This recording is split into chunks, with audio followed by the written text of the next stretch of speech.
Amén. Amén, hermanitos. Buenas tardes. Feliz noche, amados hermanos. Y ahora comenzamos con nuestro hermanito Pedro Rodríguez, que va a traernos este estudio de continuación de Reyes de la Biblia. Dios les bendiga, amados hermanos, hermanito Pedro. Dios les bendiga grandemente. Amén.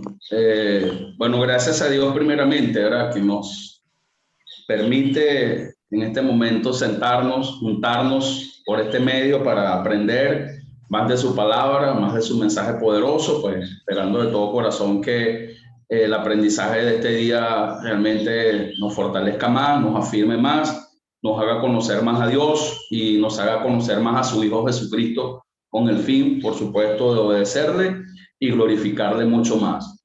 En el estudio de los reyes, pues gracias a Dios vamos avanzando y estamos ya en el capítulo 20 de Primera de Samuel y hemos estado estudiando pues desde los orígenes de Saúl, de su llamamiento, de su unción, de los primeros años de su reinado. Y hemos estado compartiendo, pues, y hemos estado observando sus conductas, sus comportamientos, sus errores, sus malas decisiones, su interés en lo visible, en lo temporal, en la gloria personal, su interés principalmente en los asuntos terrenales y temporales y en su poca, escasa o nula relación con Dios. ¿Okay? Hemos podido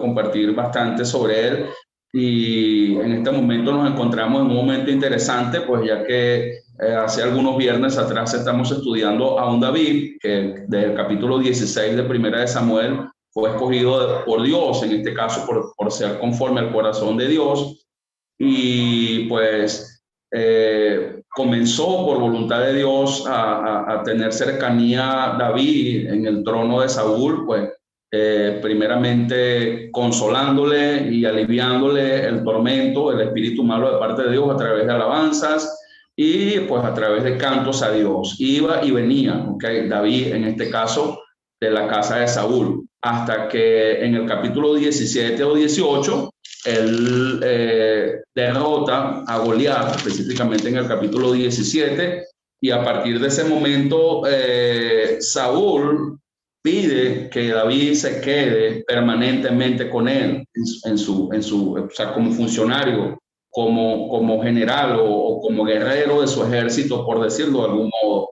Vemos como David, usado por Dios, fue teniendo un testimonio correcto, fue ganándose el corazón del pueblo, fue haciendo las cosas prudentemente delante de Dios y desarrolló, como lo hemos estado estudiando también, una amistad muy especial con el hijo de Saúl, Jonatán, y hemos estado también aprendiendo de esa amistad, observando la disposición de servirnos los unos a los otros, la disposición de ser leales los unos a los otros. Y bueno, pues llega un momento también bien especial en donde los celos y la envidia de Saúl se incrementan hacia David y de manera enfermiza, pues comienza a perseguirlo con más intensidad. Entonces, ya la semana pasada habíamos podido compartir, ¿okay? Ya desde el capítulo 18, fue lo que compartimos la semana pasada, donde ellos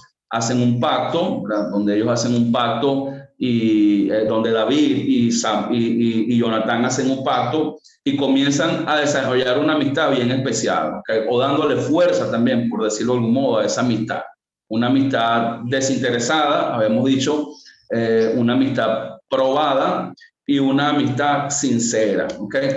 Entonces, habíamos podido compartir ya en el capítulo 19, habíamos compartido también el capítulo 20 la semana pasada, hasta específicamente el versículo 23 del capítulo 20.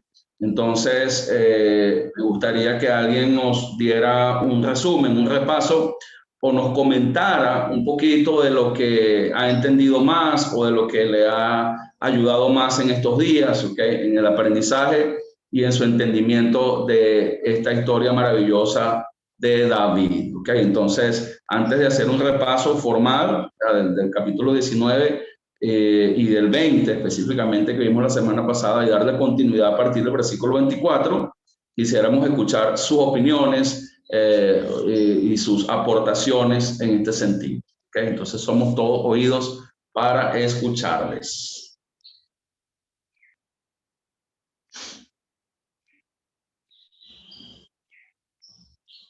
Hermanito Agustín, el hermanito Agustín con el resumen de, por favor. Tengo que hacer yo el resumen. Está bien, pues. O el resumen o lo que, no, o lo que más te haya llegado, pues. Lo que me quedó del capítulo 20, que es el que estuvimos viendo la semana pasada, es, bueno, vemos a David huyendo de Saúl, porque él sabía que Saúl lo quería matar por los celos que tenía contra David, porque ya sabía que el pueblo se iba en pro de David y no de él. O sea, ya las mujeres cuando cantaban y danzaban decían, David mató Saúl mató a los 1000, pero David a los 10,000, entonces eso le causó celos. Y ya el pueblo estaba amando, queriendo más a David que al mismo Saúl. Y bueno, por la actitud que tenía Saúl también y cómo se comportaba David. Entonces él como sabía que Saúl lo quería matar y intentó matarlo varias veces, él huye y hace un pacto con Jonathan, diciéndole, ¿para qué voy a estar yo aquí? O sea, ¿por qué voy a estar yo aquí si tu padre me quiere matar? O sea, ¿qué sentido tiene? Entonces él le dice a Jonathan, yo me voy a ir, dile, porque el rey acostumbra sentarse a comer cuando hay luna nueva, ¿no? Es luna nueva lo que decían aquí. Ajá. Por 3 días, y yo no voy a estar. Entonces, de acuerdo a lo que el rey diga, entonces será si me quiere matar o no me quiere matar. Y ese fue más o menos el pacto que hizo David con Jonathan. Y más bien Jonathan insistía con David que él no creía que su papá lo quisiera matar, o sea, porque no había sentido, no tenía razón por qué matarlo. O sea, no había razón de por qué querer matar a David. Pero David sabía que él lo quería matar y fue cuando él hace el pacto y le dice, bueno, yo voy a faltar a estas 3 reuniones con el rey, porque él nunca faltaba, la silla va a quedar vacía. Si el rey dice, ¿dónde está David? O sea, empieza a quejarse porque lo quiere matar, entonces tú me avisas para que yo no vuelva. Si no, bueno, mátame tú mismo, dice David a Jonathan. Y el pacto que hicieron es con las saetas. Iba a llevar el ciervo, iba a lanzar las saetas para que no se descubriera que realmente David estaba por ahí cerca.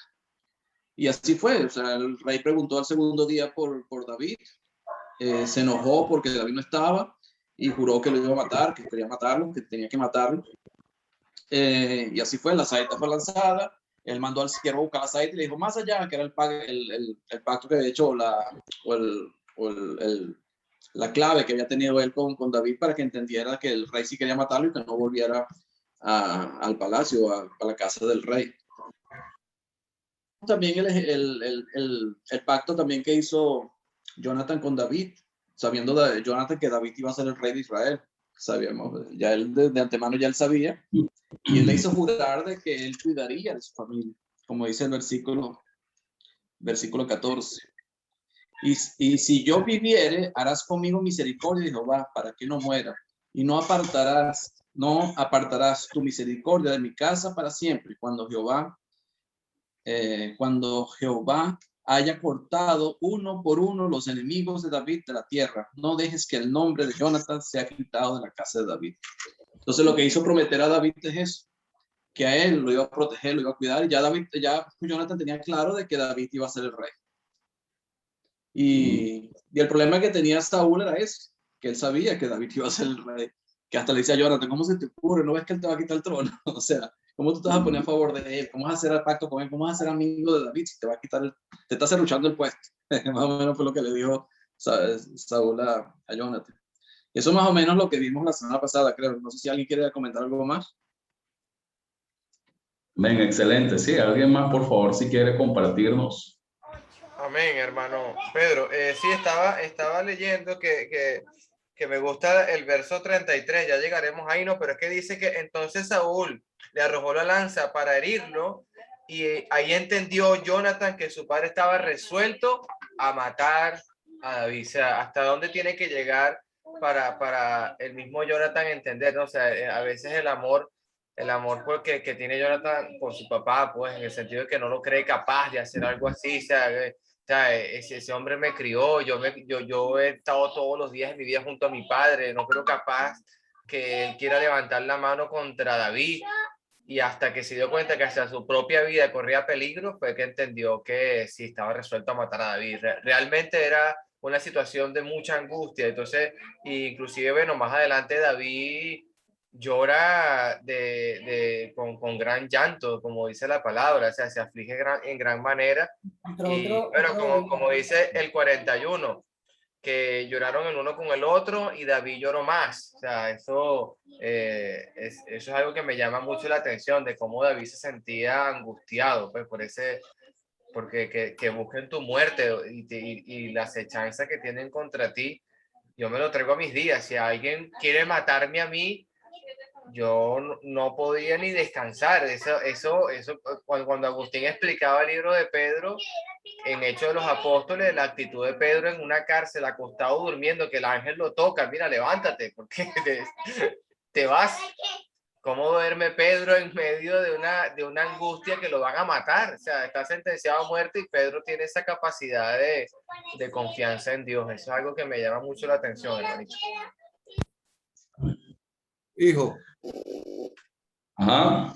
yo pienso que David pues consiguió otro Goliat en Saúl, otro gigante allí pues que lo quería liquidar, Un enemigo fuerte. Sí, señor. otro enemigo Yes. fuerte. Otro enemigo fuerte, sí, señor. Pero no lo podía enfrentar del mismo modo y no lo podía matar, sino que como lo vamos a ver a partir del capítulo 21, no le quedó otra que huir de él. Obviamente sabemos que Saúl aún era el ungido de Dios y pues esa era la voluntad y la decisión de Dios. Entonces, a diferencia de Goliat, David pudo proceder contra Goliat con valentía, como ya lo estudiamos en el capítulo 17, pero obviamente con Saúl es distinto. Pero sí, en gran parte fue un oponente grande para David por muchos años. Claro que sí. Sí. ¿Quién más? A ver, ¿quiere compartirnos o comentarnos, Roberto? Roberto Miranda. Eso es muy, muy claro que Jonathan es verdadero amigo, un verdadero amigo de David, y que David puede contar con él. Y eso es una sombra de la amistad que nos ofrece nuestro Padre a nosotros. O sea, y el Padre nos da instrucciones de cómo salvarnos, igual que Jonatán le dio instrucciones a David de cómo iba a saber cómo salvarse. Muchas veces nosotros pensamos que la gracia de Dios tiene que ver con un rayo láser que viene del cielo y nos lleva directamente al cielo en bicicleta. Pero no es así. La sabiduría de Dios que nos pasa a nosotros es una gran parte de su gracia, que nos diga cómo tenemos que actuar y portarnos para poder salvarnos. El que creyere y fuere bautizado será salvo. El que no creyere será condenado. Entonces nos dice lo que tenemos que hacer para que lo hagamos. Eso es una de las cosas que nosotros vemos aquí, la fidelidad de Jonatán hacia David, porque David es la víctima en este momento, igual que nosotros somos los mortales en este momento, somos las víctimas del maligno y necesitamos un Jonatán y ese es nuestro Dios Padre, que a través del Hijo nos da esa salvación. La otra cosa que quería ver, que viéramos, es el versículo 8, ¿no? Donde David le dice a Jonatán: harás pues misericordia con tu siervo, ya que has hecho entrar a tu siervo un pacto de Jehová contigo. Si hay maldad en mí, mátame. no tienes que llevarme al Padre. O sea, tanta confianza tenemos que poner en la persona que nos está ayudando. Tanta confianza tenemos que poner que es así. Esa misma confianza nosotros tenemos que ponerla en Jesús. Y Él nos dice lo que tenemos que hacer. Poner la confianza ahí. No en otro ser humano, pero sí en Jesús. ¿Qué mejor que poner nuestra confianza en Él? Solo eso quiero comentar. Amén, amén, excelente. Bueno, me llama mucho la atención pues, el comentario de cómo Dios en la amistad con nosotros y a través de su gracia nos da también las instrucciones específicas de lo que debemos hacer para recibir la salvación y obviamente de cómo vivir después de recibir la salvación, porque Jonatán en este caso le dio instrucciones a David de qué hacer, dependiendo, por supuesto, de la señal que él enviara a través de su criado con el lanzamiento de la flecha. Entonces, ya a modo así de repaso rápidamente, en el capítulo 19, vimos en los primeros 7 versículos a Jonatán intercediendo por David, que eso lo vieron o lo vimos la semana pasada, capítulo 19, versículo 1 al 7, y donde Jonatán persuade a Saúl a que cesen sus intentos de querer matar a David y lo logra persuadir. Pero en el versículo 8, pues pasa el tiempo, después de haber estado tranquilo un tiempo, Saúl nuevamente intenta arremeter o atentar contra la vida de David, ¿ok? Y nuevamente ordena su muerte, pero desde el versículo 11 hasta el versículo 17 del capítulo 19, pues Dios lo logra librar a través de su esposa Mical, ¿okay? Esa escena se leyó. También desde el versículo 18 al 24, después de salir de su casa, mientras su esposa tenía tiempo, parando tiempo allí a los soldados de Saúl, David llega a Rama y se refugia allí con Samuel. Y en este caso Dios le libra y le protege de una manera muy especial, confundiendo los 3 grupos de asesinos que envió Saúl para matarle. O sea, Dios hizo que profetizaran esos asesinos y luego el mismo Saúl se apersona en Ramá a ver qué era lo que pasaba y Dios también lo detiene, haciéndolo profetizar y prácticamente desnudo tirado en el piso profetizando. Todo eso le dio tiempo a David suficiente para que huyera de allí de Ramá, en este caso, y se fuera a Nayot en el capítulo 20, versículo 1, ¿okay? A encontrarse en este caso con Jonatán, en donde en estos casos pues ellos conversan, ellos hablan, ellos dialogan, ellos pactan, ellos planifican, llegan a conclusiones, hacen un plan y todo lo que vemos allí, ¿verdad?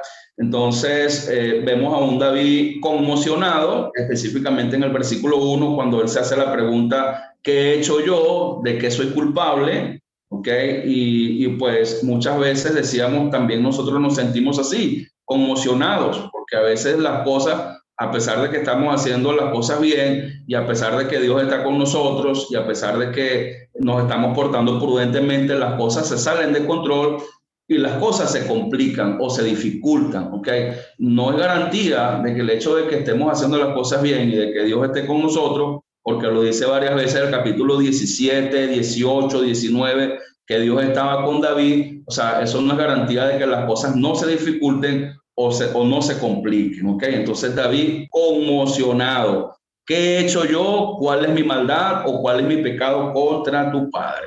Entonces, pues ya prácticamente esa parte la tenemos clara del acuerdo que llegaron y de lo que decidieron hacer para tomar una decisión si David debía regresar o si David debía huir, ¿okay?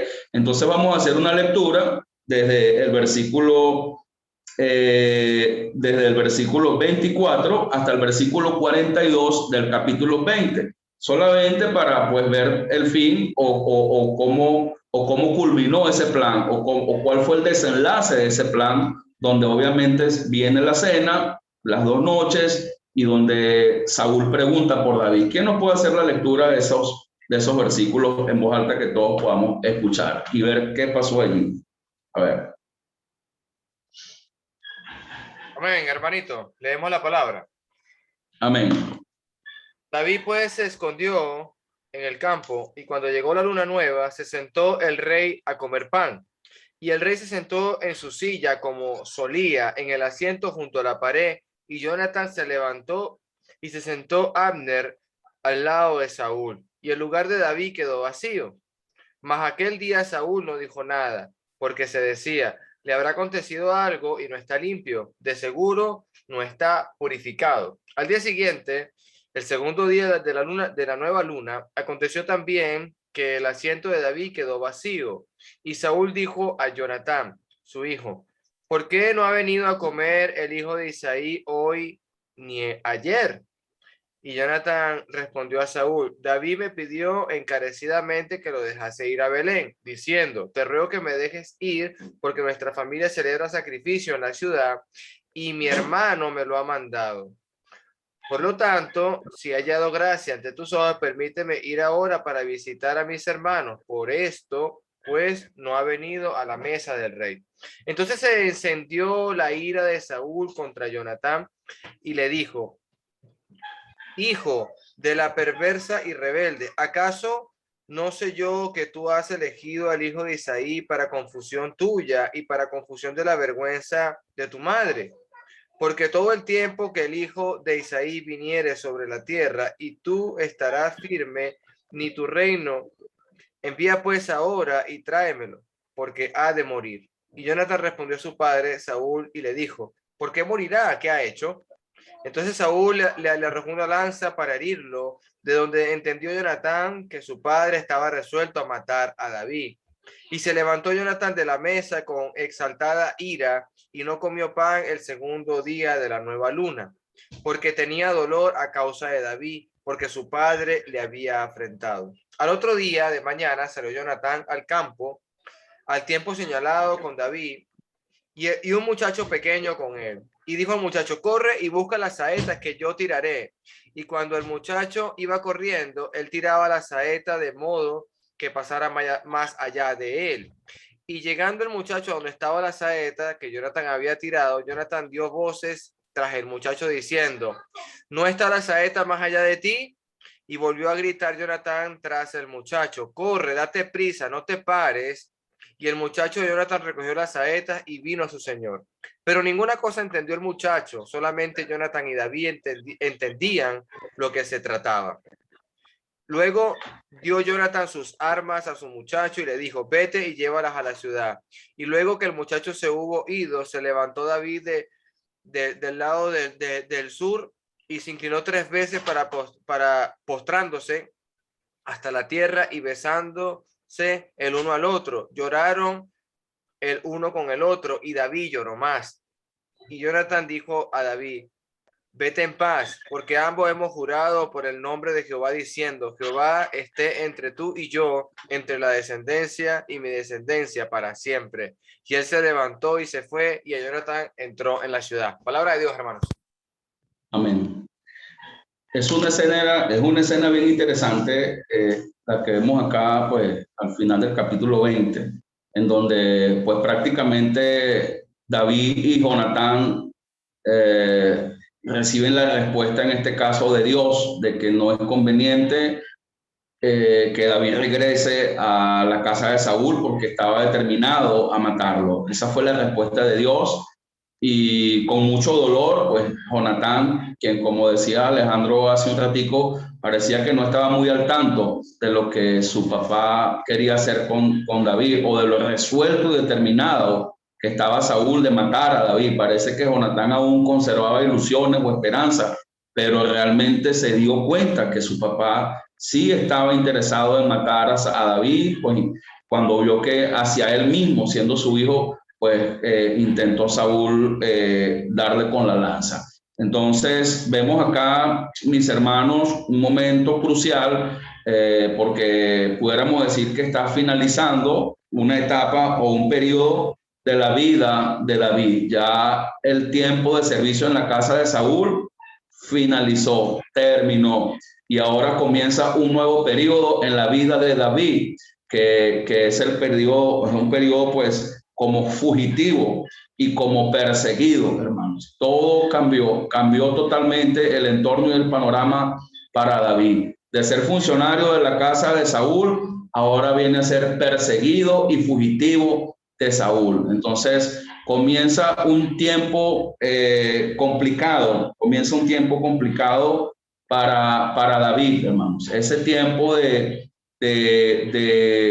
persecución y de ser fugitivo duró por lo menos 10 años, hermanos, 10 años. Y comienza acá en el capítulo 21, que vamos a comenzar a leer ahorita, hasta el capítulo 31, aproximadamente 10 capítulos de Primera de Samuel, desde el 21 hasta el 31, vamos a encontrar a David huyendo, perseguido, fugitivo, y vamos a ver a David habitando en varios lugares, haciendo varias cosas, tomando varias decisiones acertadas y desacertadas, flaqueó en algunas ocasiones, hizo lo bueno en algunas ocasiones, pero Dios siempre estuvo con él, ¿ok? Y muy probablemente durante estos años de persecución o de fugitivo de David es donde Dios más le formó, es donde Dios más le capacitó, donde Dios preparó más su carácter y su corazón para que pudiera apacentar su pueblo, para que pudiera ser el príncipe o el apacentador de su pueblo. David, de alguna manera u otra, sabía lo que le esperaba, porque dice el versículo 41 al final, que cuando lloraron el uno al otro, David lloró más. David lloró más. Y esta fue una escena muy conmovedora. Esta fue la penúltima vez, hermanos, que se vieron David y Jonatán. Fue la penúltima vez. La última vez que se vieron fue un poco más adelante, ¿verdad? Creo que en el capítulo 24-25, en donde Jonatán va a ir a darle palabra de aliento y de fortaleza en Dios a David, y de ahí no se vieron más. Pero esta fue la penúltima vez que ellos se vieron. Y fue una despedida pues cargada de emoción, de tristeza y de impacto, en donde nuevamente reafirman su pacto, reafirman su compromiso de que para siempre, pues como dice allí, pues van a mantener esa amistad, van a tener ese pacto. Dice el versículo, dice el versículo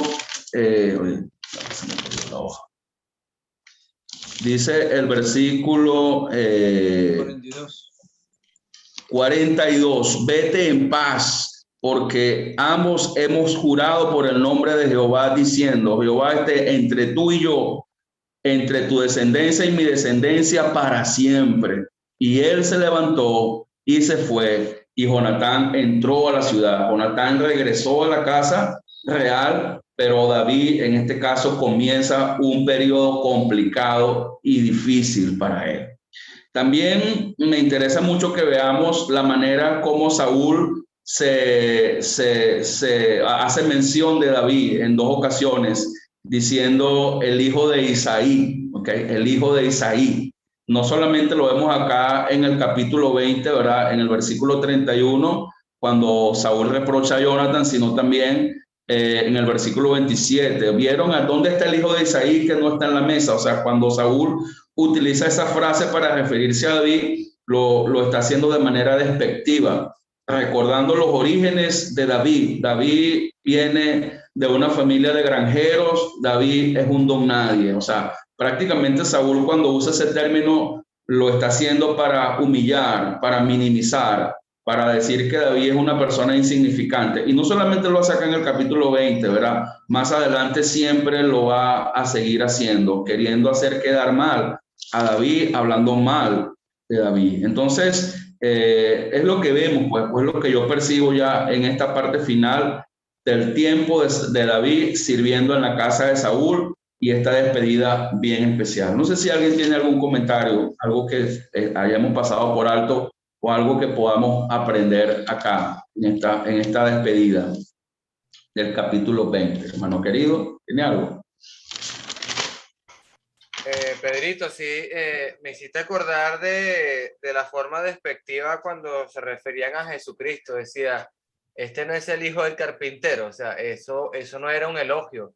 Eso era, o le decían, el hijo de María, y en ese momento saben que se referían a la descendencia por los padres, diciéndole, mira, este no es el bastardo. O sea, esos son comentarios Hijo de fornicación también. hijo de fornicación, así es, hermanito. Entonces son comentarios que bueno. De Nazaret puede salir algo de bueno. Cosas así. Así es, hermanito, así es. Eso, me hiciste recordar eso, hermanito querido. Sí, el diablo siempre intenta humillar, el diablo siempre intenta herir y maltratar. Ese sentido. Yo no sé si ustedes, bueno, en los estudios anteriores han tomado en cuenta ese vínculo de hermandad, ¿verdad? Que se le ve claro acá entre Jonathan y David, cómo lo transversa la mal llamada o la llamada la PGB, no sé qué, la de los... Esa misma. Esa misma. ¿Cómo ellos toman en cuenta esto y ven eso, ese amor fraternal que habla la palabra, pero aquí ellos lo dicen, ese amor carnal entre dos... No sé si ya lo escudriñaron un poco, eso ya en los capítulos anteriores. Sí, sí. Y el vínculo directo entre Jonathan y David, ¿cuál era? Ninguno. No había ningún vínculo. De hecho, es una amistad que sorprende mucho. Algo que no comenté, hermanos, en los encuentros pasados.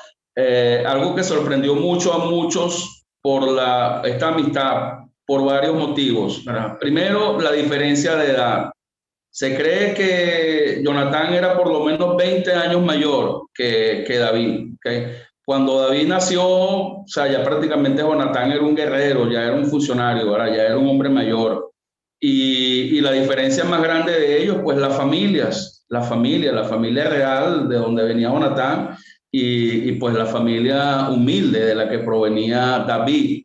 Pero hasta donde yo sepa no hay ningún vínculo o ningún nexo o ningún parentesco entre ambos, ¿ok? Fue algo que Dios permitió con un propósito, pues en este caso mostrarnos a nosotros el valor de la lealtad, el valor de la amistad, el valor que necesitas que haga por ti, del compromiso, del desinterés, de la sinceridad, o sea, esta amistad y esta relación entre David y Jonatán es una fuente de enseñanza poderosa en las relaciones cristianas, en las relaciones espirituales, ¿verdad? E inclusive es hasta tipo o sombra de la amistad de Dios con nosotros. Simplemente, pues el hombre natural obviamente no percibe las cosas que son del espíritu, no las puede entender, no las puede discernir y por supuesto las tergiversan para su propio provecho, para su propia perdición y de repente para darse un poco de permiso y complacencia a sus pasiones desordenadas.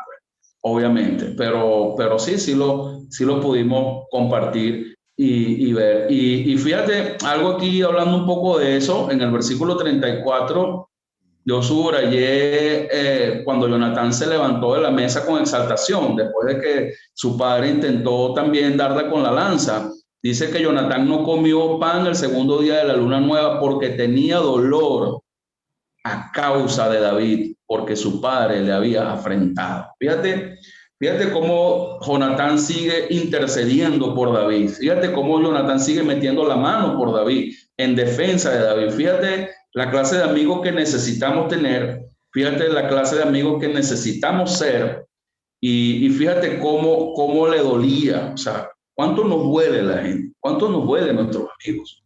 Cuánto dolor sentimos por ellos cuando están sufriendo injusticias, cuando necesitan o cuando es el momento de tender de la mano. Eso me llamó la atención un poquito ahorita cuando hicimos la lectura. ¿Okay? Entonces, no sé si alguien más tenga alguna otra aportación sobre esta parte final del capítulo 20, antes de continuar avanzando en el 21. Sí, hermanito Pedro, la hermanita Alice, por favor. Okay. Hermano, a mí me llama la atención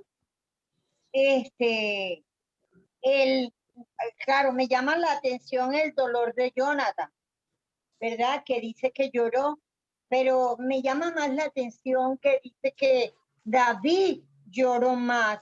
Es posible que David aquí en este momento no solamente está llorando por Jonathan, sino que principalmente pueda estar llorando por todo lo que Saúl estaba haciendo con él. Por eso dice lloró más. ¿O cómo lo entiende usted? Que lloró más.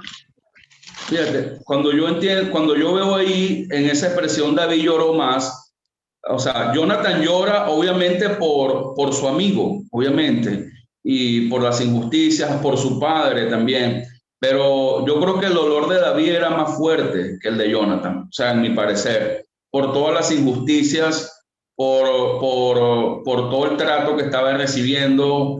O sea, David no comprendía lo que estaba pasando. David aún estaba buscando respuestas en lo que estaba pasando. Recuérdate David se preguntó en el capítulo 20, versículo 1, ¿qué he hecho yo? ¿Cuál es mi maldad o cuál es mi pecado contra tu padre para que busque mi vida? O sea, David era un hombre que realmente se había entregado en corazón, en alma y en sinceridad al reino de Saúl, al bienestar del reino y a procurar hacer lo bueno y lo recto delante de Dios. O sea, David realmente estaba muy dolido, muy confundido, muy consternado por eso que estaba ocurriéndole. Su propia vida estaba en juego. Tal vez la injusticia y la impotencia, porque David en ese momento por primera vez se siente impotente, o una de las primeras veces donde vemos a un David impotente, donde hemos visto a un David que siempre ha procedido, que siempre ha hecho algo cuando es amenazado, que siempre ha tenido una respuesta asertiva, o sea, pero aquí no puede hacer eso que siempre hacía. O sea, aquí no puede ir en contra de Saúl y todos sabemos por qué. Entonces, en esa impotencia, en esa indignación, en no poder enfrentar al ungido de Dios que es Saúl, no le queda otra más, bueno, que desahogarse y llorar fuertemente, sino que huir. O sea, no le queda otra sino huir. Y es lo que vamos a ver en el capítulo 21 en adelante. No sé si alguien más tiene alguna respuesta o algún comentario sobre eso que pregunta la hermana, de que bueno, David lloró más. no precisamente lo que está hablando la hermana Ali, pero aquí deja bien claro lo que la pregunta que yo hice, o sea, el comentario que yo hice en el versículo 42 de este capítulo, donde se le cae completamente esa teoría de ese movimiento acerca de que ellos pueden ser aceptados en la iglesia, porque cuando dice el 42 que Jonathan dijo a David, vete en paz, dice, porque ambos hemos jurado por el nombre de Jehová, diciendo, Jehová esté entre tú y yo, y entre tu descendencia y mi descendencia. O sea, es claramente que hubo descendencia de ambos, o sea, tuvieron su familia, pues. Familias descendientes, dice que son descendientes, o sea, descendiendo de ellos. O sea, una persona con estas características, por supuesto, no busca familias como lo ha planeado Dios con nosotros, sino que buscan ahora tener entre hombres, mujeres, tener familias desvinculadas con el propósito de Dios. Esto queda claro con este versículo. Sí, Señor. Y donde está Dios presente, obviamente no hay pecado. No hay pecado. O sea, quien iba a estar presente entre ellos dos era Dios. O sea, ahí no hay lugar para el pecado. Sí, pero hay algo que no, acuérdate que Pedro, acuérdate que ellos creen que no, o sea, que son aceptados por Dios, pues. Sí, esa gente cree muchas cosas. Fíjense, hay algo que... Perdón, Pedro, perdón. Ok. ¿Alguien va a comentar algo? Sí, me hiciste acordar de algo, conversando eso que tú decías del lloro de David. También hay que entender que David acaba de perder su casa, donde vive, acaba de perder su familia, su esposa. O sea, no estamos hablando que solamente la amistad de Jonathan está haciendo en David un dolor. estamos hablando de que donde él vive con su familia, donde él vive con su esposa, donde él vive la mayor cantidad de sus días que ha tenido de lucha al lado de Saúl, del rey, de la familia. Esa es parte de su familia y la acaba de perder, hermano, acaba de perder todo. David acaba de perder absolutamente todo. O sea, se está yendo, emigrando a un país desconocido, a zona, o quizás tierras conocidas, mejor dicho, pero sin nada. O sea, absolutamente nada. Y lo único que tiene es el consuelo de Dios. Ese es el dolor tan fuerte que tiene David. Amén. Excelente. Sí, Jonatán regresó a su casa. Jonatán regresó a sus funciones, regresó a sus actividades. David no, la vida le cambió a David para siempre. Y por eso lloró más, lloró más. A ver, ¿quién más quiere compartir algo antes de entrar? Vemos la humildad de David también, nuevamente. Porque David tenía claro que él era el ungido de Dios. Él tenía claro eso porque Samuel lo había ungido. O sea, él tenía eso claro. Y él nunca apeló a eso para exaltarse. Al contrario, él siempre hablaba del Saúl como el ungido de Dios. O sea, él siempre hablaba de Saúl como el ungido. O sea, él siempre respetó a Saúl como rey, a pesar de que Saúl lo quería matar y le lanzó la lanza. O sea, lo trató de matar varias veces. Y vemos la actitud de David ante Jonathan también cuando se encuentran, después de que hacen las señales con la saeta, en el versículo 41. Dice, y luego que el muchacho se hubo oído, se levantó David del lado del sur y se inclinó 3 veces, postrándose hasta la tierra ante Jonathan. O sea, él se postró ante Jonathan. Y ahí fue cuando se besaron y se despidieron y lloraron los dos. Pero fíjese que él sabía que él iba a ser el rey, no Jonathan. Y con todo eso, él se postra ante Jonathan en su actitud de humildad. Entonces ahí vemos la figura de Jesús. Por eso Jesús era la descendencia de David. Vemos la misma figura de Jesús. Jesús siendo rey, se humilló a sí mismo, como dice la Biblia, como dice en Filipenses. Se humilló a sí mismo, ¿verdad? Amén. Se humilló, se entregó, vino a servirnos. Entonces vemos la misma figura, la humildad, en la entrega, la pasión que tenía David, así como Jesucristo por nosotros. Su entrega por nosotros. Qué bonito, qué bello, hermoso, qué bueno. Impresionante. Probablemente David, es probable, no podemos decir que sea una certeza, simplemente una probabilidad o algo que llega a mi mente. Probablemente David en este momento, como decías tú, por el hecho de él saber que Dios lo ha ungido, ya él era alguien ungido, que ya Dios lo había escogido, él podía haber pensado en este momento, bueno, llegó mi hora, es mi momento, es mi momento de yo tomar el trono, porque fui ungido. Saúl está cada día más desvariante, cada día más apartado de Dios, cada día está haciendo las cosas peor. Y bueno, llegó la hora de tomar mi trono, pues ya la gente me reconoce, ya tengo cierto testimonio, ya las personas saben quién soy, pero ya tengo cierto respaldo. Pudo haber David de repente aprovechado ese momento y esa ocasión como para enfrentar, y probablemente le hubiese ido bien. Claro, lo que pasa es que también aún Saúl tenía mucha fuerza, pero David también ya tenía fuerza.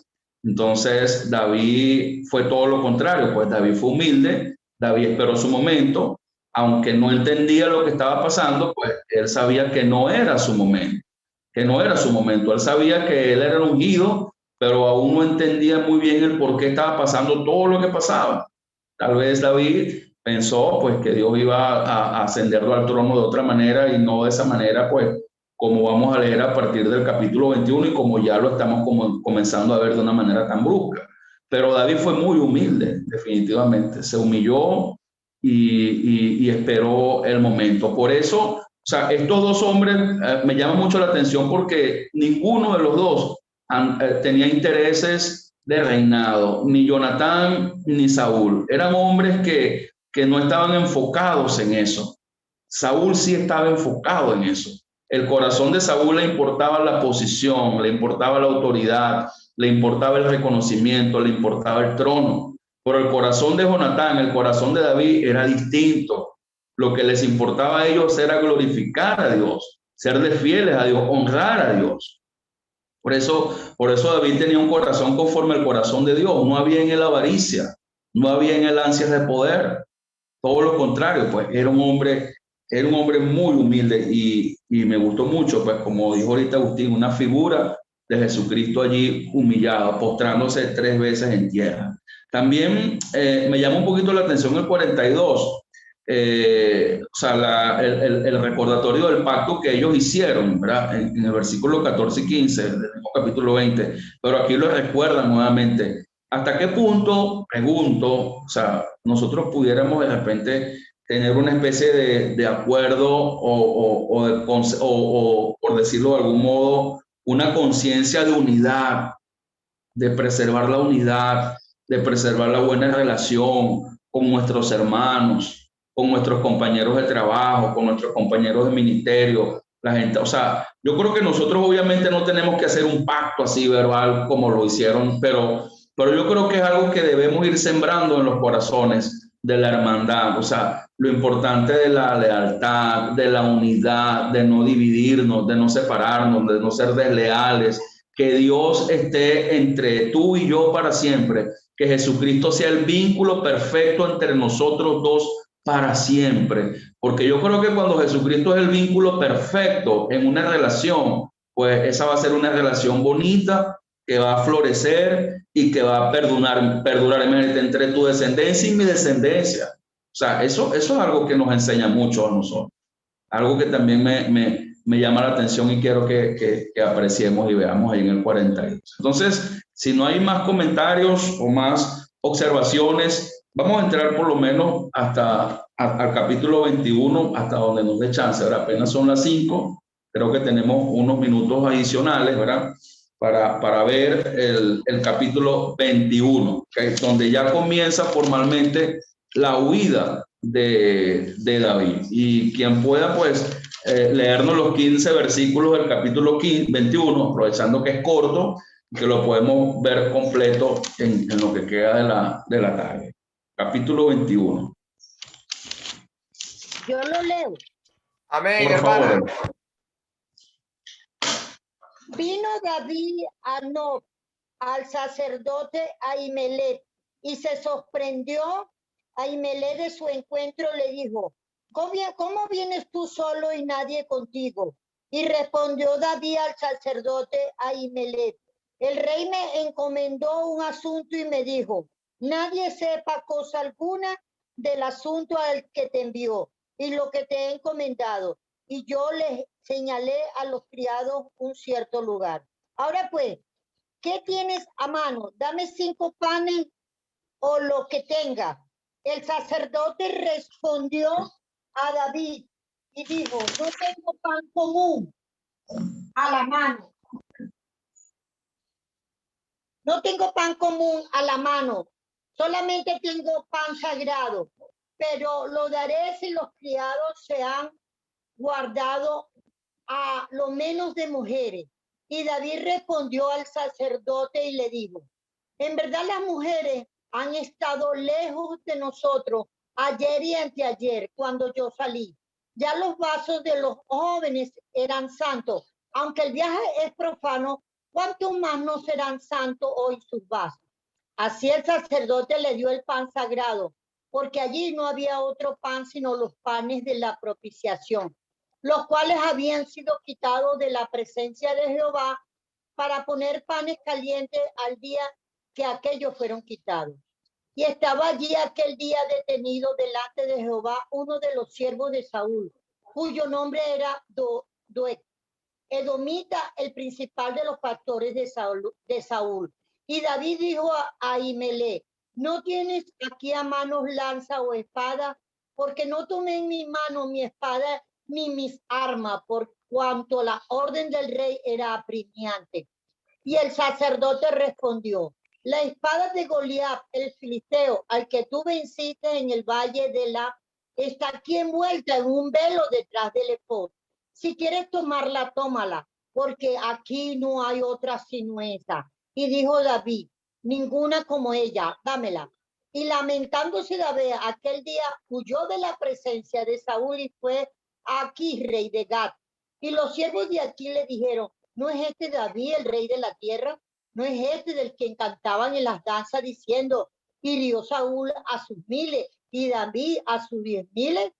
Y David puso en su corazón esta palabra y tuvo gran temor de Aquís, rey de Gat. Y cambió su manera de comportarse delante de ellos y se fingió loco entre ellos y escribía en las portadas de las puertas y dejaba correr la saliva por su barba.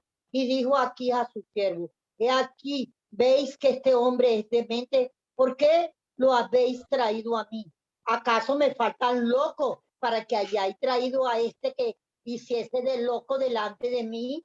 ¿Había de entrar este en mi casa?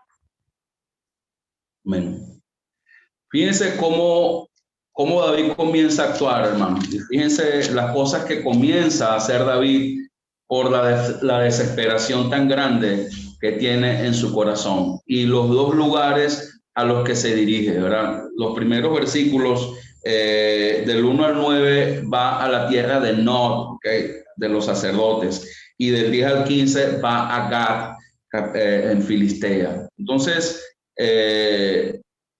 quisiera escuchar sus apreciaciones y sus observaciones, o qué es lo primero que llega a sus mentes y que observan al ver a este David desamparado, desesperado, hambriento, muerto de hambre. O sea, imagínate cómo el hambre y las circunstancias lo tenían, que no le permitían pensar en frío, y hizo, como quien dice, lo primero que se le ocurrió. Entonces, quien quiera, pues, compartirnos su apreciación sobre estos dos lugares a donde David se acercó en desesperación, en su inicio de huida.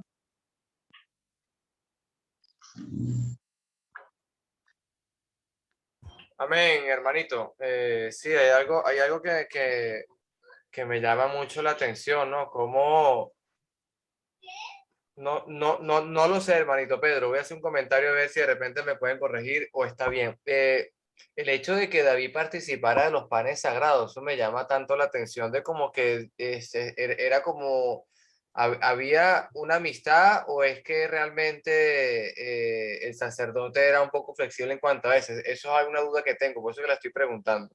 Y me llama mucho la atención lo astuto que fue David en el momento que se dio cuenta que quizás lo podían matar ahí mismo en Gat. Fingió estar loco. Eso fue algo, eso militarmente hablando o astutamente hablando. Un suicidio. O exactamente, como lo querramos hablar, él trató de irse a un lugar quizás diciendo, bueno, si, por decirlo así, en la boca del lobo no me van a buscar, entonces para allá voy yo y vamos a ver cómo hago para sobrevivir allí, cómo hago para mezclarme allí. Y a nadie se le ocurriría irse a una nación que estás en guerra con ella a pedir asilo político, pero esto no fue un asilo político, esto fue una astucia muy grande de parte de David. Bueno, Dios le dio esa sabiduría para poderlo hacer, porque eso es algo que se le ocurrió mientras estaban hablando. Increíble. La desesperación. Muy bien. No, está bien, Alejandro. Está bien. ¿Alguien más? A ver, aparte de Alejandro.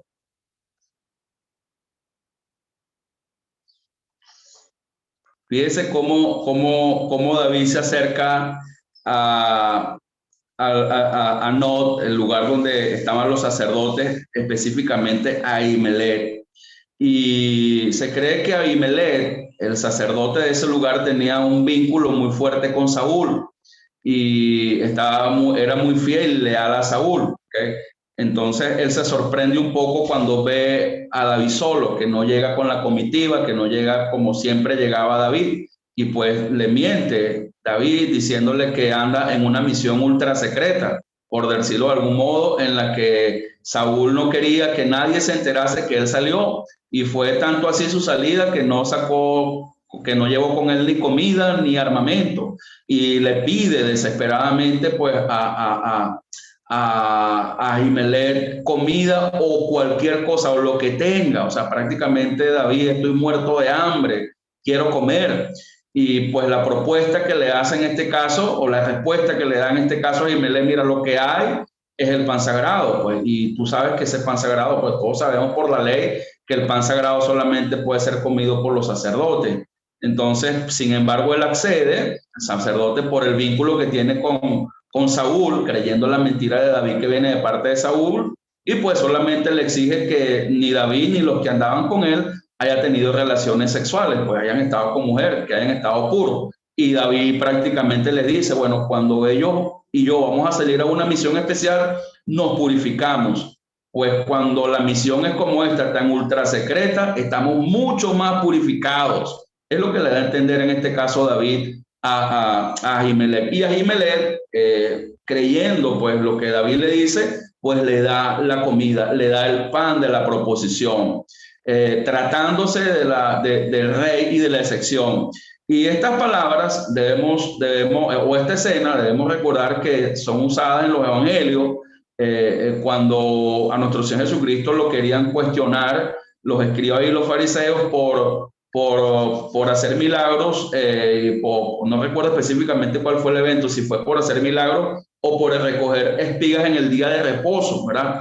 Querían cuestionar por eso a nuestro Señor Jesucristo y a los apóstoles. Y nuestro Señor Jesucristo trajo a colación este evento. Nuestro Señor Jesucristo trajo a colación este acontecimiento. Digo, ¿no se acuerdan cuando David andaba desesperado y fue a la tierra de Nod y allí pues se le dio el pan, que obviamente solamente podían comer los sacerdotes? Sin embargo, pues se hizo la excepción y se le dio. Pues fue el argumento de Jesucristo cuando fue cuestionado por los escribas, por los fariseos y todas esas personas. Entonces, David en este caso logra conseguir lo que necesita, y no solamente consigue la comida, sino que consigue el armamento. O sea, ¿tienes alguna espada por allí? Pues bueno, la espada que hay, le dice a Ahimelech, es la espada que tú usaste cuando mataste a Goliat. Dámela, le dice David, esa es la que necesito, esa es la buena. Entonces, David huye a una ciudad. Yo todavía trato de explicar o entender por qué David huye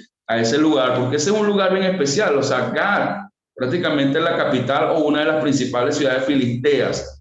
Pero ustedes saben de qué ciudad provenía Goliat. Goliat venía de Gat. Y David era muy conocido en esa ciudad, a tal punto pues que recordaron hasta el canto. David dio a sus miles, pero a sus miles ¿de qué? Miles de filisteos, hermanos. O sea, la gente conocía a David. Y se fue nada más y nada menos que a la ciudad natal de Goliat, Gat. Y no solamente se fue a la ciudad natal de Goliat, se llevó la espada de Goliat. O sea, ¿quién no conocía la espada de Goliat? Imagínense, en la ciudad de Gat, de donde era Goliat. Es algo que, wow, a mí me sorprende el atrevimiento de David. O sea, el atrevimiento de David.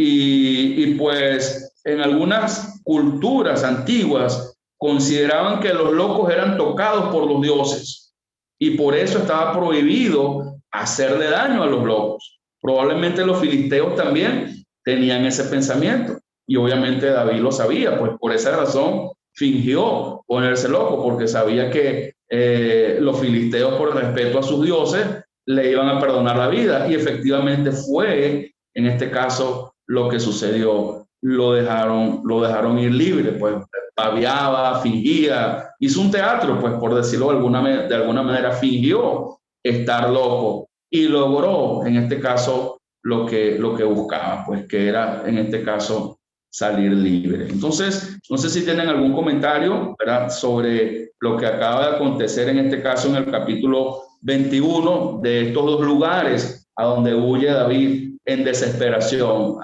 Y es importante que subrayen en sus Biblias, antes de entrar al comentario, en el versículo 7, donde dice que Ahimelech, en este caso, pues le dio a David la comida, el pan y la espada. Es importante resaltar que ahí estaba un personaje interesante, ¿verdad?, que era Edomita, principal de los pastores de Saúl. Él estaba casualmente en ese lugar, en Nod, en la tierra de Nod, en la casa de Ahimelech, y vio a David allí. Es importante que subrayen ese personaje porque lo vamos a ver más adelante, ¿okay? Lo vamos a ver más adelante. Él le pasa esa información más adelante a Saúl, ya en el capítulo 22, y pues comete una atrocidad terrible Saúl, mandando asesinar a Ahimelech y a todos los sacerdotes de esa ciudad. Entonces, porque Doeg, en este caso Edomita, dio esa información. Entonces es importante que subrayemos ese personaje que está ahí en el versículo 7. Entonces, si hay algún comentario, si hay alguna observación de este capítulo 21. Yo quisiera comentar la ida de David a Gat. Fíjese que él estaba siendo perseguido por Saúl, por Israel. Entonces, la única manera de defensa es buscar unos aliados que te defiendan del enemigo. El enemigo en este caso era Saúl y Israel. Aunque él también era israelita, David, él tenía que aliarse con los filisteos. No le quedaba de otra. Ahora, ¿qué le pasó? Porque él se hace loco. Pues, ahí viene la palabra, te hiciste loco. Porque él se hace loco, porque lo reconocen, o sea, lo ven. Y es lo que dice el versículo 11.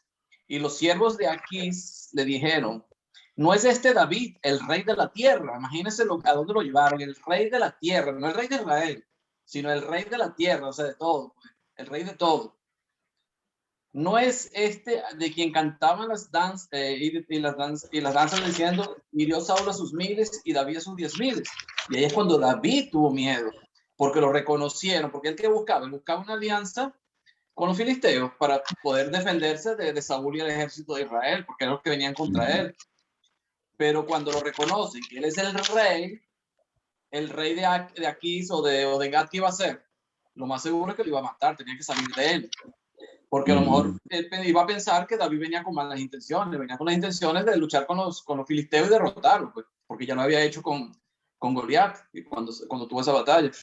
Entonces, ¿qué fue lo que pasó? Bueno, como lo reconocen, él no le queda otra cosa sino hacerse loco. Probablemente David pensaba que ese era el lugar en donde Saúl no le iba a ir a buscar. Iba a estar protegido, donde sabía que Saúl no iba a poder entrar.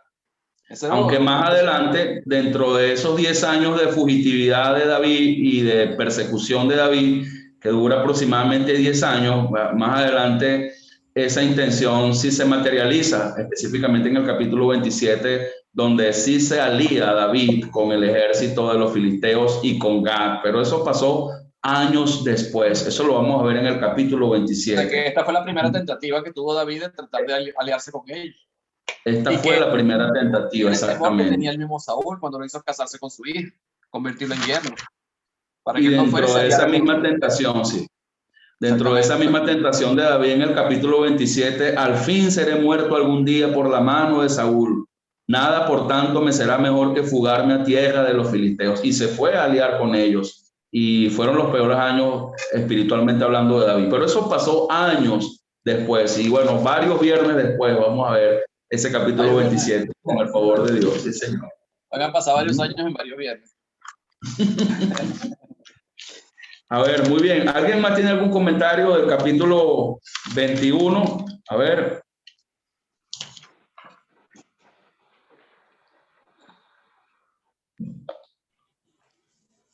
Una más de las características de David, ¿no? Esta astucia, ¿no? Hombre valiente, un hombre corazón conforme a Dios, un hombre pequeño de tamaño, gran corazón, un hombre celoso de la palabra, pero también era un hombre astuto. Mira la astucia como una guabina, ¿no? Aquí en el llano.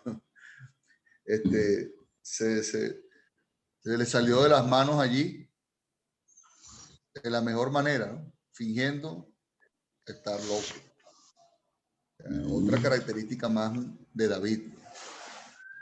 Esto nos lleva a nosotros a pensar, ¿no? Muchas cosas. Sí, señor. Sí, señor. Ok. Creo que tenemos tiempo de ver un poquito el inicio del capítulo 22. El capítulo 22 es muy interesante porque continúa David trasladándose a otro lugar, ¿verdad? Un lugar muy especial que es la cueva de Adulán en el capítulo 22. Vamos a leer los primeros 5 versículos del capítulo 22, por lo menos para ver esa primera parte, ese traslado a Adulán y a Mizpa de Moab, hacia la tierra de los moabitas en este caso. Vamos a ver cómo David continúa huyendo, cómo David continúa buscando un lugar y algo importante también que vamos a ver ahorita, buscando la voluntad de Dios, buscando lo que Dios quiere para él, porque en los momentos de desesperación, en los momentos de tanta interrogante, lo que más necesitamos buscar es la respuesta de Dios, es la voluntad de nuestro Dios. Entonces, ¿quién nos puede ayudar con los primeros 5 versículos del capítulo 22? Agustín. Ajá, Leo. Yéndose luego David de allí, huyó a la cueva de Adulán. Y cuando sus hermanos y toda la casa de su padre lo supieron, vinieron allí a él. Y se juntaron con él todos los afligidos y todos los que estaban endeudados y todos los que se hallaban en amargura de espíritu, y fue hecho jefe de ellos. Y tuvo consigo como 400 hombres. Y se fue David de allí a Mizpa de Moab, y dijo al rey de Moab: yo te ruego que mi padre y mi madre estén con vosotros hasta que sepa lo que Dios hará de mí. Los trajo pues a la presencia del rey de Moab, y habitaron con él todo el tiempo que David estuvo en el lugar fuerte. Pero el profeta Gad dijo a David: no te estés en este lugar fuerte, anda y vete a tierra de Judá. Y David se fue y vino al bosque de Aret. La cueva de Adulán, hermanos, era una zona rocosa, desolada, estéril. Era una cueva grandísima, de cientos de túneles, de pasajes extensísimos debajo de la tierra. Era un lugar muy inhóspito y un escondite perfecto para bandas armadas y cosas así. Allí fue a parar David. Allí fue a buscar refugio David en desesperación. Allí David, buscando el consuelo, buscando la ayuda de Dios, escribió el Salmo 147, si no me equivoco, y escribió el Salmo 52, en donde vemos a un David clamando a Dios fervientemente, dependiendo de Dios tremendamente, pidiéndole sabiduría, pidiéndole consuelo a Dios. Y quisiera preguntar qué es lo primero que llega a sus mentes en esta llegada de David a la cueva de Adulán y la respuesta que Dios le dio, la compañía que Dios le mandó, que ante nuestros ojos humanos pues fue la peor compañía. ¿Cómo se le ocurre andar perseguido, andar, o sea, preocupado y recibir nada más y nada menos ese tipo de personas? Vamos a analizar y a aprender un poquito de eso, porque eso es preciosísimo lo que vamos a ver ahí en la cueva de Adulán. ¿Quién quiere comenzar? A ver.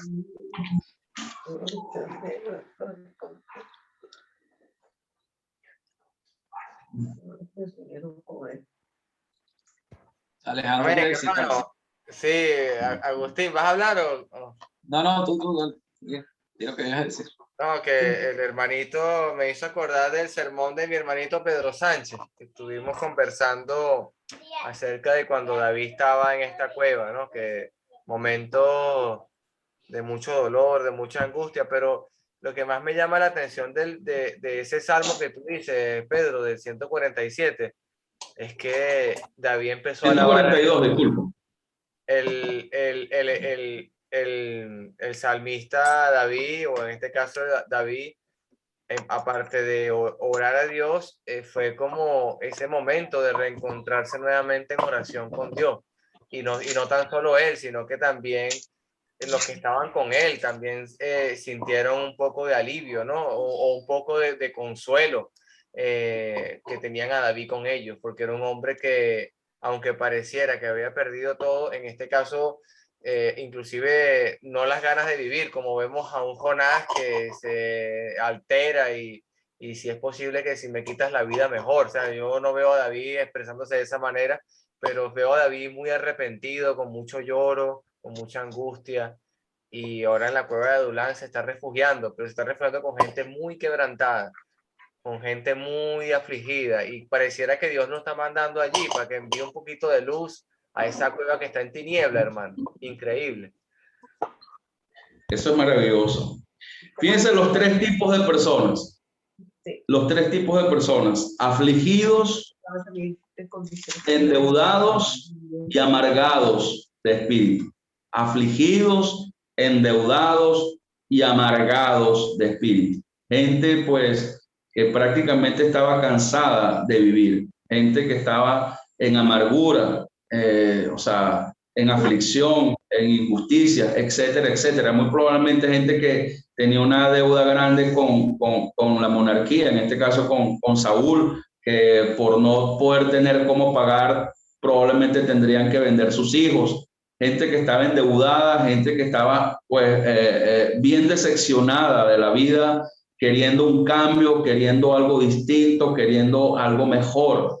Gente que, por decirlo de algún modo, tal vez algo desadaptada, con lo que probablemente nadie quiere estar, con lo que probablemente nadie quiere recibir o tener a su lado. Entonces, fueron esas personas despreciadas, desechadas probablemente, las que Dios escogió, las que Dios permitió que llegaran a la presencia de David en la cueva de Adulam. Y yo me hago preguntas, yo por lo menos en lo particular, yo me pregunto, ¿con quiénes nos encanta estar?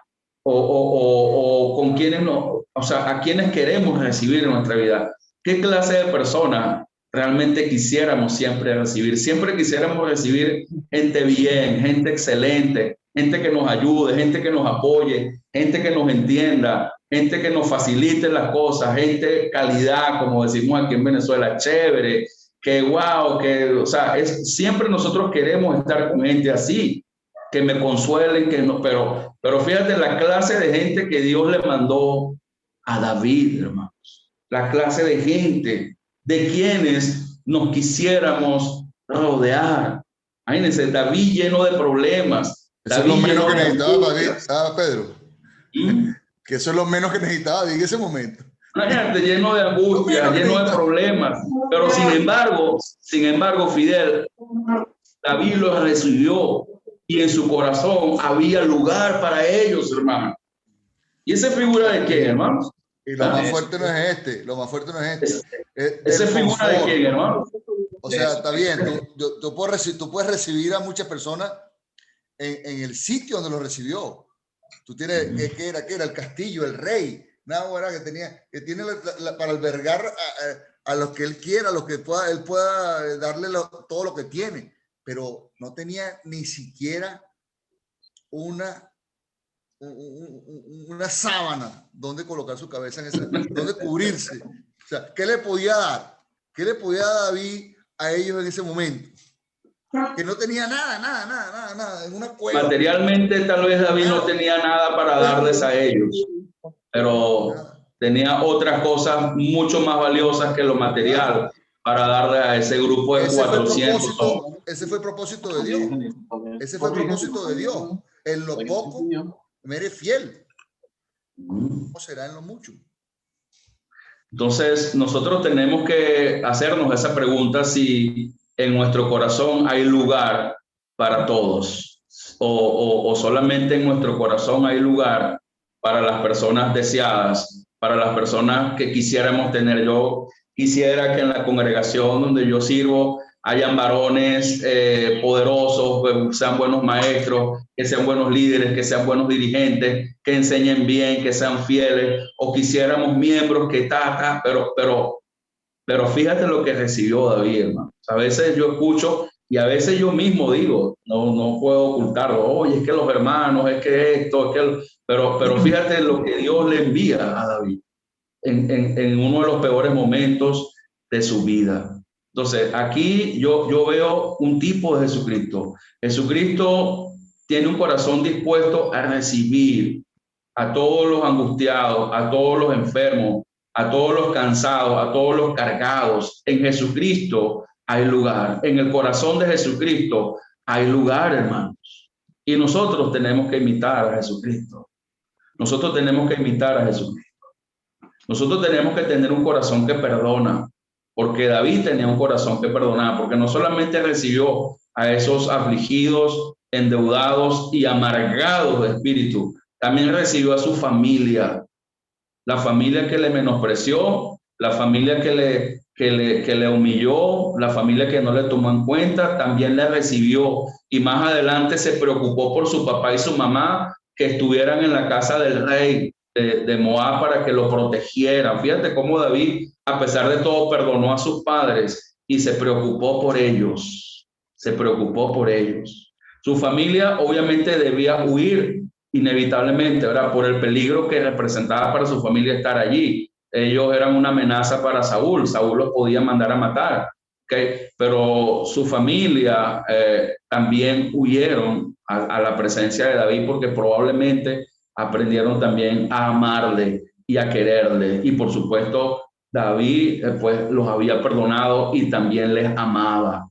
Y no solamente amaba a su familia, hermano. O sea, David también amaba a esos 400. A todas esas personas David las amó. Y estaba dispuesto David a servirles a ellos, a pesar de lo limitado que estaba, a pesar de lo incapacitado que estaba, a pesar de no contar, como dice Fidel, ni con una sábana, ni dónde recostar su cabeza, nada. David no vio las limitaciones para servir a esas personas, hermano. David estuvo dispuesto a servir a esas personas. Estamos dispuestos a que Dios nos use también para servir a los demás, para consolar el corazón de los demás. ¿Qué era lo que necesitaban todos esos corazones, hermano? Consuelo, hermano. Me acuerdo de las palabras de Pablo, o sea, en 2 Corintios, Dios nos consuela para que podamos nosotros consolar a todos aquellos que están también en ¿qué? En tribulación y que necesitan consolación. Imagínate, el corazón de David todo golpeado, buscando dirección de Dios, que necesita consolación. Pues yo creo que la consolación de David consistió en dar consolación a los demás, hermanos. El consuelo de Dios para David fue: David, sirve a ellos, sírveles a ellos, ámales. Ese fue el consuelo para David, hermanos. Transfórmales y capacítalas para servir, porque debemos entender que todos esos hombres que llegaron allí, que no servían para nada ante los ojos humanos, que eran la peor clase de personas, esos fueron los hombres de confianza de David, los valientes de David de 2 Samuel, el gabinete de gobierno de David, fueron estos hombres, hermano. 1 Corintios 1:26 al 31, lo más vil, lo menospreciado. O sea, Dios es quien pone a nuestro alrededor las personas que estarán con nosotros y Él las escoge mejor que nosotros, hermano. Dios es quien escoge a quienes nos acompañarán, ¿verdad? Y Dios escoge a los mejores, porque Dios sabe quiénes son los mejores, ¿verdad? Nuevo reto para David que Dios le dio: formar, entrenar, capacitar, consolar. Definitivamente vemos a nuestro Señor Jesucristo en David. Vemos a nuestro Señor Jesucristo en David. Una entrega, aún en uno de los peores momentos de su vida, David sirviendo, hermano. Y esto me ha enseñado a mí tanto, hermano. A veces uno aquí en Venezuela está como en un mini adulán de tanta cosa tan fuerte, y a veces uno se queja tanto, y a veces uno hay que servir, hermanos. O sea, siempre va a haber gente, hermanos, en cualquier lugar del mundo que necesita ser servido, que necesita consuelo, hermano, que necesita de Dios, y Dios los va a traer a nosotros. ¿Estamos preparados realmente para recibir? Es la pregunta. Es la pregunta. Preguntas, aportes, comentarios. Solo dos cosas. Roberto. Solo dos cosas rápidas. Una, el ejército de Dios. Nosotros le pedimos fortaleza y Él nos manda gente débil, porque Él no necesita, ¿no? Lucas capítulo 15, la parábola de la gran cena, ¿verdad? La gente buena y fuerte estaba ocupada. Los que fueron ¿quiénes? Los cojos, los mancos, los cojos. Los mancos, los ciegos, ¿verdad? Esos son los que fueron. 2 Corintios capítulo 12, ¿verdad? Por amor a Cristo me gozo en las debilidades, en afrentas, necesidades, persecuciones y angustias, porque cuando soy débil, no soy fuerte. 2 Corintios 4, la gloria de Dios se manifiesta en vasos de barro. La gloria de Jesús se manifiesta. De la faz de Jesucristo se manifiesta. Del Evangelio se manifiesta. Y la otra cosa nada más que quiero comentar es ¿A quién se le ocurre cuando está siendo perseguido a punto de ser muerto componer cantos? ¿Cómo, Roberto? No escuché, disculpa. Componer un canto. Ay, ¿A quién se le ocurre? Es decir, voy a inventar, cuando uno está triste, hay que llorar, uno piensa, ¿no? Lo que dice Santiago. Pero David, cuando está triste y lo están persiguiendo y lo van a matar, dice, ya sé lo que voy a hacer un salmo. Voy a escribir un salmo, le voy a poner notas y voy a cantar un canto. Y eso es tremendo, ¿verdad? Tremendo cuando nos ponemos a pensar. Parecido a Pablo Eso también mismo cuando está pasó encarcelado. cuando iban a matar al Señor Jesucristo. ¿Qué hicieron después de la cena? cantaron un canto. Cantaron el himno, ¿verdad? Cantaron el himno. Eso, ¿y qué hacían Pablo y Silas cuando estaban en la cárcel? Cantaban. Cantaban. Solamente un cristiano puede hacer eso. Un hombre de Dios lo puede hacer porque el humor no debe estar ahí, sin embargo, ahí está. Ahí está. Pero muchas Amén. gracias. Yo me tengo que ir porque tengo la otra clase. Que Dios les bendiga a todos. Amén. Amén.